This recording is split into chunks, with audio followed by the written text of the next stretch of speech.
The Red Sea, a crucial maritime waterway, has become a flash show of violence as the US military ramps up its operation against Iranian-backed militias in a determined response to continuous threats to us and UK naval personnel and commercial boats. The US struck Iranian-linked militia facilities in Iraq and Yemen. This action highlights the escalating Middle East tensions and the complexities of the continuing Israel-Hamas conflict. Defense Secretary Lloyd Austin stated Tuesday that President Joe Biden ordered strikes in Iraq which targeted facilities utilized by the Iranian-backed Hezbollah militia and other Iranian-linked entities in Iraq. A central command also announced today that 2 more Yeni Houthi anti-ship missiles were destroyed immediately after the airstrikes in Iraq at approximately 2:30 in the morning. In Sayh, US Central Command forces attacked 2 Houthi anti-ship missiles targeting the southern Red Sea and preparing to launch us. Forces detected the missiles in Houthi-controlled areas of Yemen and determined that they posed an imminent threat to commercial vessels and other US Navy ships in the region. US forces then shot down and destroyed the missiles in self-defense. This action will protect freedom of navigation and make international waters safer and more secure for us Navy ships and commercial vessels. The early morning strikes follow Monday's US and UK strikes against the Houthi rebels, which a senior official said were successful in hitting weapons depots, drone systems and missiles. It was the second airstrike against Iranian Houthis in the last 24 hours and the 9th round of strikes in total by US state forces. Striking new operational data has emerged about the 8th wave of joint airstrikes by US and coalition forces. Satellite imagery from Planet Labs shows the results of overnight US and UK strikes on the main airport in Yemen's capital.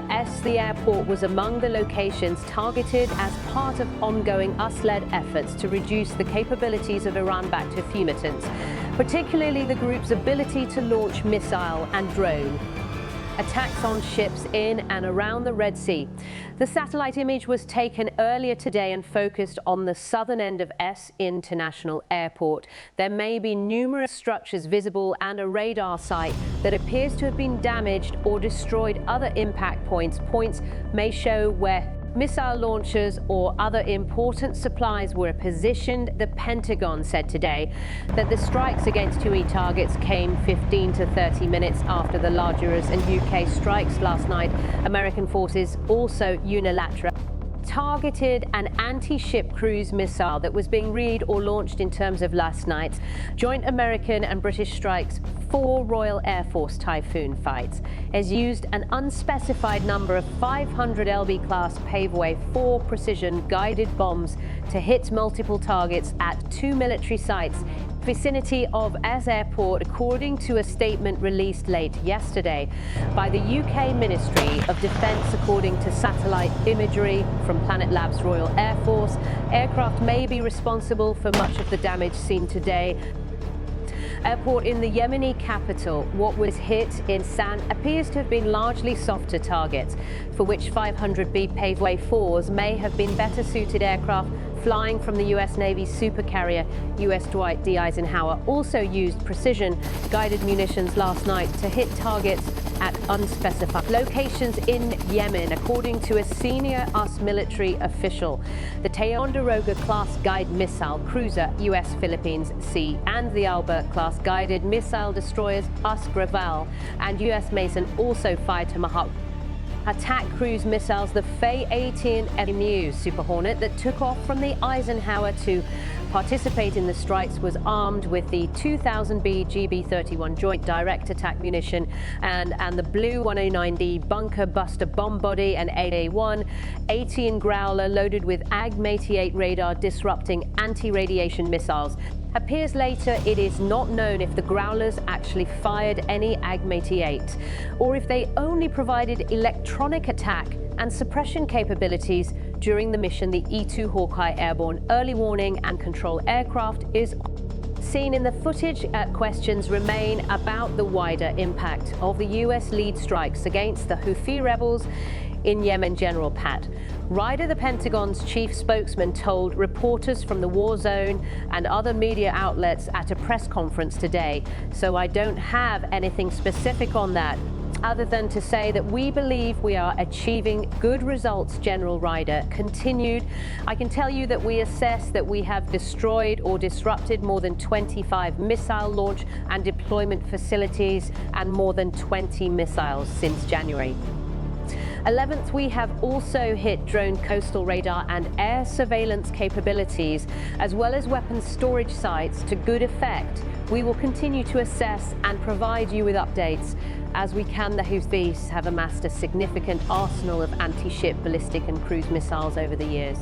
We're the first group to fire the first in anger. The group also has numerous drones as well as explosive-laden cruise kamikaze boats and sea mines, while the Iranian-backed Yemeni militants have not managed to sink any ships or cause any casualties in their attacks. Their arsenal poses a real threat. However, international transportation through this highly strategic region continues to be severely disrupted by persistent fears of Houthi attacks. Recent reports suggest that the U.S. military may consider further escalating its operations against the Houthis, raising concerns about the potential for a wider conflict that could spread further into the region. The overnight attacks by the U.S. and U.K. on the airport in Es and elsewhere in Yemen, the results of which we are now seeing, certainly suggest that operations against the Houthis, this will continue for a foreseeable future. Meanwhile, US officials said they have requested China to pressure Tehran in the pro-Iranian Houthi rebels who have been attacking commercial ships in the Red Sea, but have little cooperation from Beijing. The US has regularly highlighted the problem with senior Chinese officials in the last 3 months, according to the article. White House National Security Advisor Jake Sullivan and his deputy John Feiner discussed the problem with Liu Zhezhi, chairman of the Chinese Communist Party's International Liaison Department, during a meeting in Washington this month. US Secretary of State Antony Blinken also discussed the issue with his Chinese counterpart and US officials.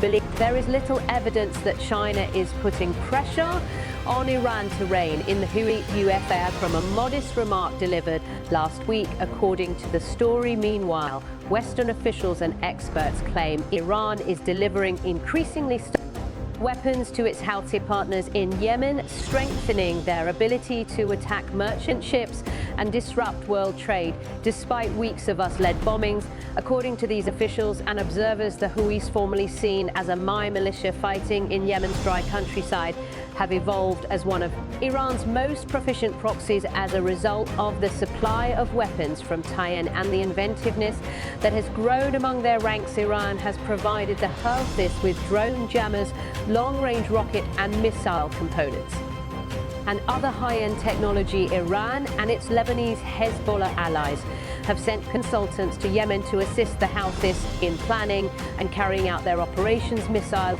and drone assaults on merchant ships and US warships, which the Houthis claim were in reprisal for Israel's war on Hamas, sparked 2 weeks of American and British counterattacks. These in turn threatened plunging Washington into a protracted tit-for-tat military campaign and increasing the US-Iran proxy conflict, while as strikes are put pressure on the Houthis. Western officials see signs of military adaptability and believe new technology will boost the efficiency of Hawaii attacks against ships in Israel territory. They claimed hand-coordinated with smugglers to transport weapons from Iran to Yemen and with middlemen to purchase spare parts through front firms. Security experts and officials said engineers in Yemen and other countries in the area assisted with the assembly and operation of missiles and drones, while marine sector workers offered real-time intelligence on which ships to target. Iran's support for the Houthis, led by some of the Revolutionary Guard's most elite officers, according to Western security consultants and officials. Tan's operations in the country are led by Abdul Raza Shalai, who previously oversaw attacks against US forces in Iraq. He is currently wanted in Washington with a $15 million bounty. The United States and its allies have bombed missile launch locations and weapons depots in Yemen in an effort to deplete the Houthi arsenal. as well as patrolling waterways to prevent arms from reaching the Houthi rebels. Thank you for watching us. We work day and night to bring you the fastest and most reliable news in order not to miss the videos prepared by our team, including the latest developments and special reports on the conflict in the Middle East and all over the world. You can subscribe to our channel, like our videos, and click the super thanks button below. See you in our next work.